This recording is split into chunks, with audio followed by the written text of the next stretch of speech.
शेतकरी बंधू भगिनींनो नमस्कार. फळबाग लागवड करण्याचा विचार करताय तर मग हवामान अनुकूल फळबाग लागवड म्हणजेच सीआरए तंत्राचा अवलंब अवश्य करा, कारण ते आपल्यासारख्या दुष्काळी भागात अत्यंत फायदेशीर तंत्र आहे. जाणून घेऊ त्याचे फायदे.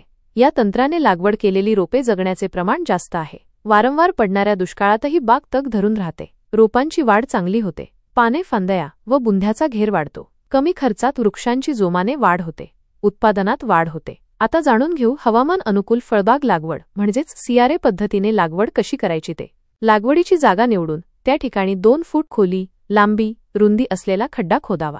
3 ते 4 इंच व्यासाचे 3 फूट लांबीची पीव्हीसी पाईप 4 खड्याच्या चारही कोपऱ्यात सरळ उभे राहतील असे रोवून घ्यावेत. माती, शेणखत, रासायनिक खतांच्या मिश्रणाने खड्डा 1.5 फुटांपर्यंत भरून घ्यावा. 1.5 फूट खड्डा भरल्यानंतर कलमा रोपांची लागवड करून उर्वरित अर्धा फुटाचा खड्डा भरून घ्यावा. चारही पाईपमध्ये सुरुवातीस अर्धा फूट गांडूळ खत, शेणखत व त्यानंतर 1.5 फूट चाळलेल्या बारीक वाळूने किंवा जाडी भरडी वाळूने भरून घ्यावा. यानंतर हळूवार पीव्हीसी पाईप उचलून घ्यावेत. रोपा कलमांना सिंचन द्यावे. पाईप उचलल्यानंतर 2 फूट खोलीचे सलग वाळूचे कॉलम तयार होतील. त्यामुळे दिलेली खते आणि पाणी थेट मुळाशी जाते.